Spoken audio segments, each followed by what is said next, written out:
மக்களை இன்னைக்கான இந்த வீடியோல 2 உள்ள நடந்துட்டு இருக்கிற பயங்கரமான ஃபைட்டிங் பத்தி தான் பேச போறோம். ஒண்ணு கானா வினோத் வியானாவோட ஃபைட்டு.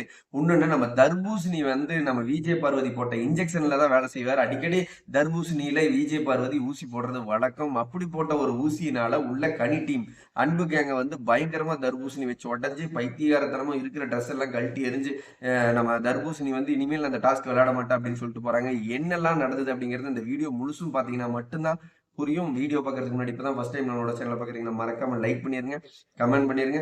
நீங்க பண்ற ஒவ்வொரு லைக்கும் கமெண்ட்டும் எனக்கான ஆஸ்கார். இந்த செகண்ட் நீங்க பண்ற கமெண்ட்டுக்கு நான் ரிப்ளை பண்ண காத்துட்டு இருக்கேன். மறக்காம நம்மளோட சேனலை சப்ஸ்கிரைப் பண்ணி வச்சிருங்க. ஓகே வாங்க ப்ரோ, என்ன நடந்தது தெளிவா சொல்லுங்க அப்படின்னு கேட்டீங்கன்னா, நம்ம தர்பூசணி இருக்கிறாங்களே, தர்பூசணி மன்னரா இருந்த வரைக்கும், தர்பூசணி சாம்ராஜ்யத்தோட மன்னனா தர்பூசணி இருந்த வரைக்கும் அவருக்கு கீழே நம்ம எஃப்ஜேவா இருக்கட்டும், சபரியா இருக்கட்டும், இவங்களுக்கெல்லாம் வேலை செய்ய பெருசா விருப்பம் இல்லை. நம்ம கணிக்கும் கூட ராஜமாதாவா அவருக்கு கீழெல்லாம் இருக்க விருப்பம் இல்லை அப்படிங்கறத அவங்க காமிச்சுக்கிட்டாங்களான்னு கேட்டீங்கன்னா அவங்கெல்லாம் காமிச்சிக்கல.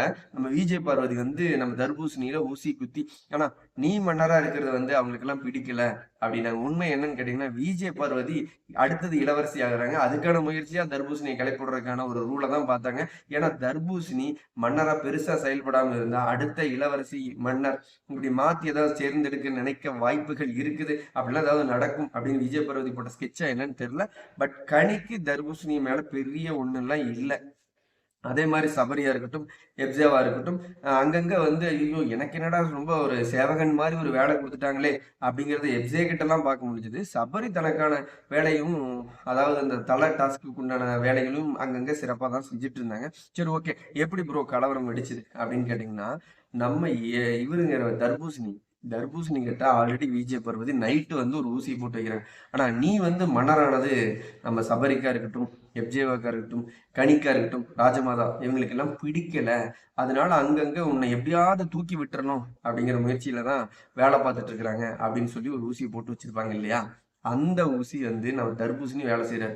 எப்ப வேலை செய்யறாருன்னா, நம்ம நினைச்ச மாதிரி பிக் பாஸே வந்து மாத்திடுறாரு. ஏன்னா ஷோ வந்து பெருசான ஹைப் இல்ல, ஃபன்னா உருவாக்குன இந்த மண்டல் டாஸ்க்ல வந்து இவங்க 2 பேரும் பெருசா பாடி ஷேமிங். இந்த பக்கம் கானா வினோத் வந்து பாத்தீங்கன்னா நம்ம தர்பூசணிய பாடி ஷேமிங் செய்யறதா இருக்கட்டும். இந்த பக்கம் தர்பூசணி வந்து என்னையா உங்களோட வாயப்பாரியா அது மாதிரி இருக்குது, கரையான்னு வச்சுக்கிட்டு ஆளப்பாரியா நீ பாக்குறதுக்கு எப்படி இருக்கிறான்னா ஒரு மாதிரி பாடி ஷேமிங் பேசியிருந்தார்.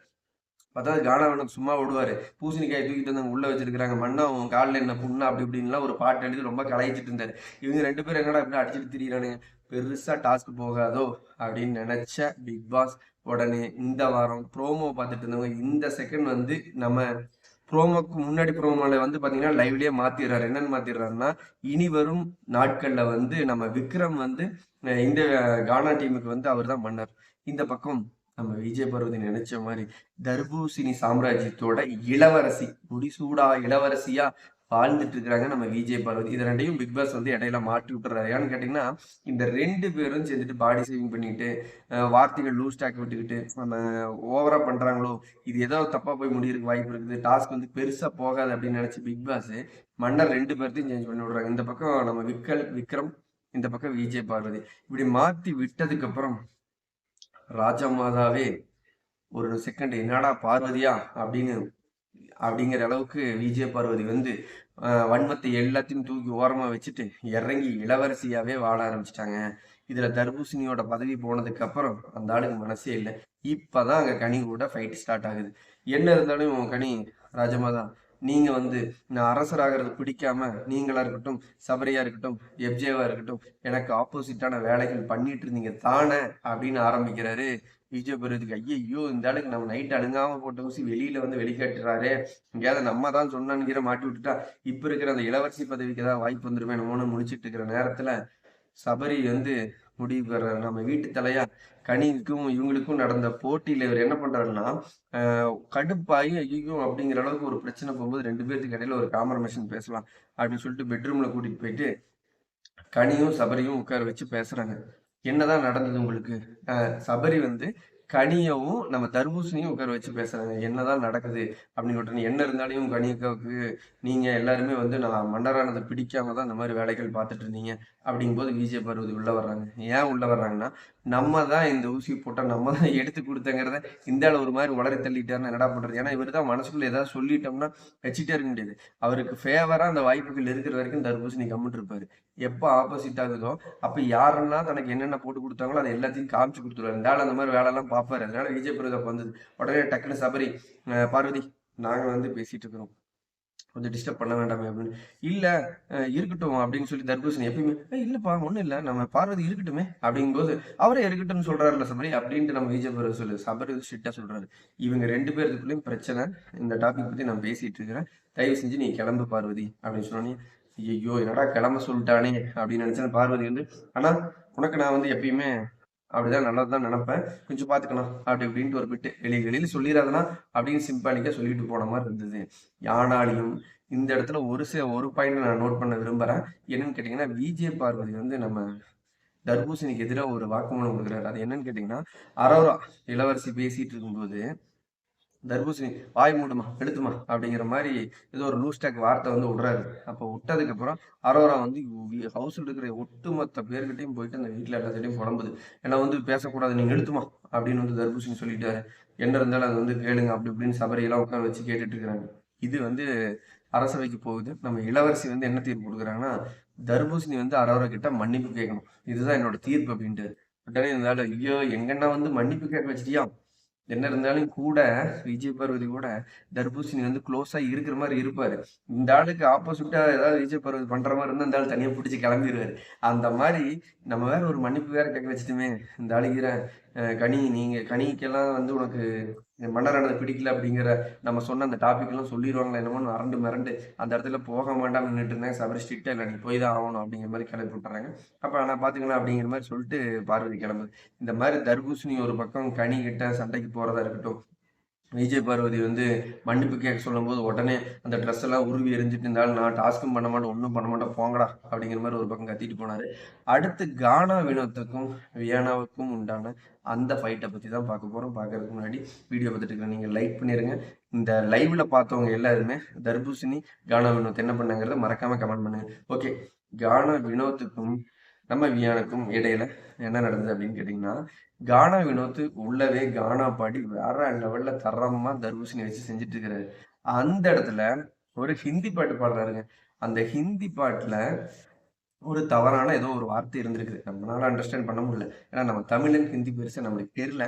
அப்ப என்ன பண்றாருன்னா அந்த இடத்துல ஏதோ வார்த்தை விட்டுறாரு. உடனே வந்து வியானா இந்த மாதிரி சாங்ல வந்து கெட்ட வார்த்தை ஏதோ பண்றாரு அப்படி இப்படின்னு பேசும்போது அதுல பயங்கரமா 2 பேத்துக்குள்ள சண்டை முண்டுக்குது. வியானா அங்கங்க கிளப்பி சொல்றாரு. நம்ம வினோதனுக்கு வேற ஐயோ நம்ம ஏதோ பெருசா பண்ணிட்டோமோ தப்பு பண்ணிட்டோமோ, சரி ஓகே சாரி அப்படிங்கிற மாதிரி தான் இருந்தாரு.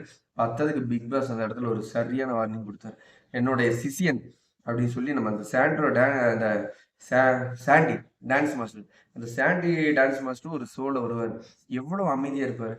அவரும் நீங்களும் ஒரு ஃப்ரெண்டு தானே, உங்களோட சிசியன் குரு அந்த மாதிரி நான் கேள்விப்பட்டேன். ஆனா என்னோட சிசியனா பிக் பாஸ்ல சாண்டி இருந்த வரைக்கும் எவ்வளவு நாகரிகமா எவ்வளவு டீசெண்டா சண்டைக்கெல்லாம் போகாம அமைதியா இருந்து இதனுடைய காரியத்தை சாதிப்பாரு. அப்படிப்பட்டவருக்கு ஒரு நண்பரா இருந்துட்டு ஒரு சிசியனா குருவா இருந்துட்டு நீங்க எப்படி வினோத் இப்படி பண்ணீங்க அப்படின்னு கேட்கும்போது வியோனா டாபிக்ல ஒரு சில இடங்கள்ல லூஸ் வேர்டு விட்டது, பாடி ஷேமிங் ஒட்டு மொத்தமா எல்லாத்துக்குமே கானா வினோத் வந்து கிடந்து அழுக ஆரம்பிச்சிட்டாருங்க. லைவ்ல பயங்கரமா அழுகுறது. ஆனா அழுகாத அழுகாத அழுகாத அப்படின்னு சொல்லிட்டு எல்லாருமே ஆதரவு சொல்லிட்டு இருக்கும்போது நம்ம பிக் பாஸே இறங்கி வந்து இல்ல ஒரு மனுஷன் எப்பயாவது தான் மனசுடைஞ்சு அழுகுவாரு, அப்படிப்பட்ட அழுகை தான் கானா வினோத் இப்ப அழுகுறாரு, அதனால தயவு செஞ்சு அவர் அழுக விட்டுருங்க அப்படின்னு சொல்லிட்டு அந்த கான்வர்சேஷன்ல கொஞ்ச நேரம் அழுகைக்கு அப்புறம் அவர் அப்டேட் ஆகி நிறைய கானா சங்குகள் பாடி விக்கல்ஸ் வந்து மன்னரா பதவி ஏற்றதுக்கு அப்புறமும் ஒரு நிறைய பாடல்களை சூப்பரா திறமையா எழுதி நம்ம தர்பூசணியை சும்மா முட்டை தர்பூசணி சாப்பாட்டுக்கானதான் சாப்பாட்டுறாம அதுக்காக தான் பிக் பாஸ் வந்தையா அப்படிங்கிற மாதிரிலாம் வார்த்தைகள் பயங்கரமா எழுதி பயங்கரமா செஞ்சுட்டு இருந்தாரு. இந்த பக்கம் அமித் வந்து பாரதியாரோட கவிதைகளை வந்து ஒரு பாடலா சூப்பரா பாடிட்டு இருந்தாரு. பிரஜன் சூப்பரா எஃபர்ட் போட்டிருக்காரு.